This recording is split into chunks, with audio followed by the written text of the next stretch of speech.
important to continue to improve on what God has given us here on the headquarters campus, because God has inspired everything that's gone on, from the buildings to installing the turf, to installing the trees, to all the perennials and the flowers that we've installed. And that's what we do here. We keep ourselves busy maintaining and improving what God has given us. That's our charge here in the landscaping department. We're maintaining, we're keeping it beautiful.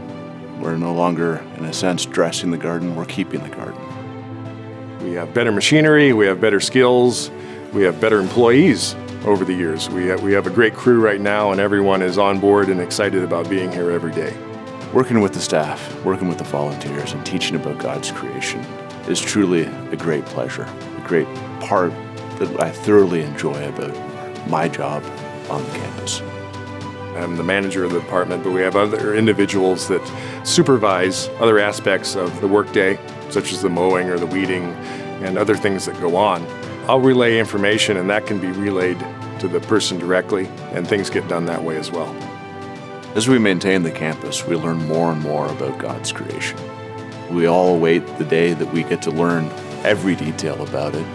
And one of the things we strive on the campus is to maintain balance. We all know in our Christian lives we are to maintain balance, and that can be, we all apply it personally, but we also try to apply that on the campus.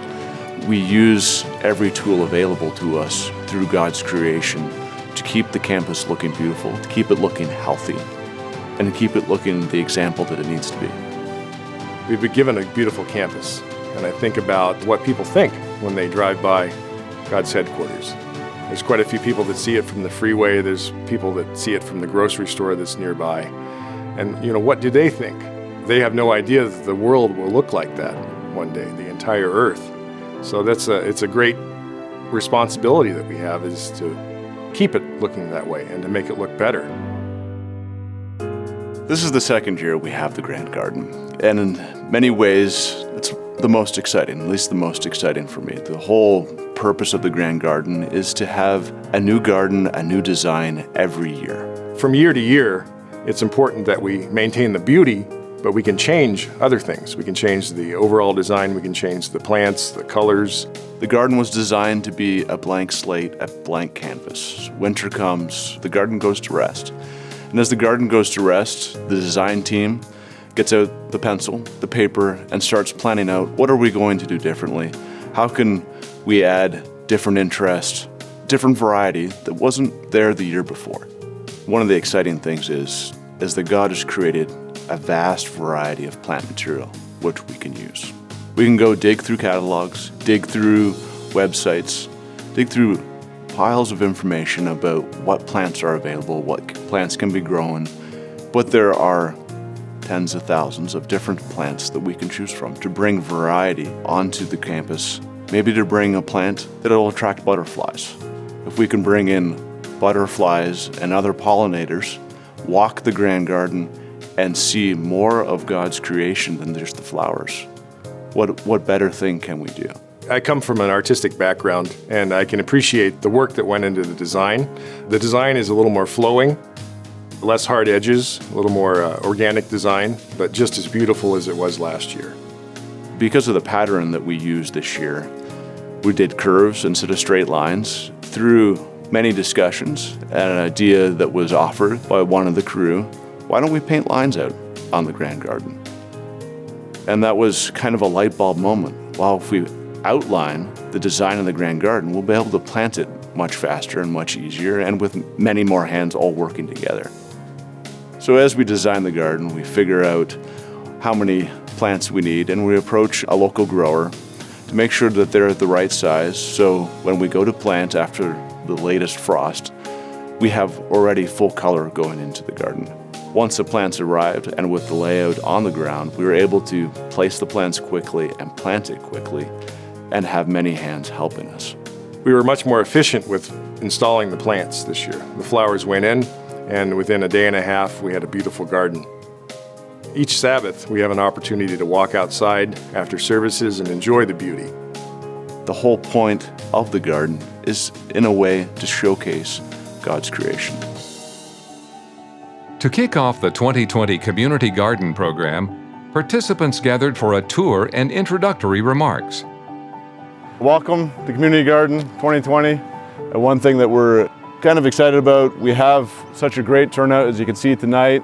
We have many hands and should make light work. There's not one particular row is yours, not one particular plant is yours. It's all of ours.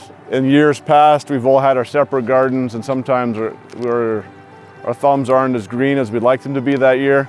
But if we're all chip in together, I think we can very easily keep the garden looking good, looking like the quality that it should be here on God's campus.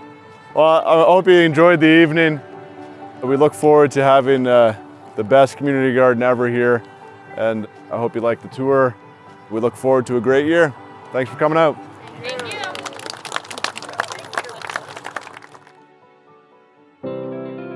There are various reasons why a community garden is important to have.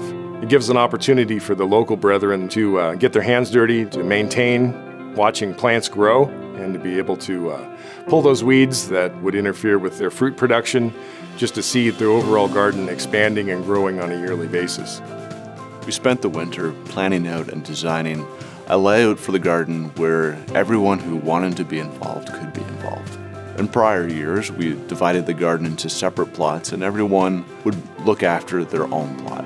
And it was successful to a degree. Those that had green thumbs had great gardens. Those that didn't have green thumbs had interesting gardens.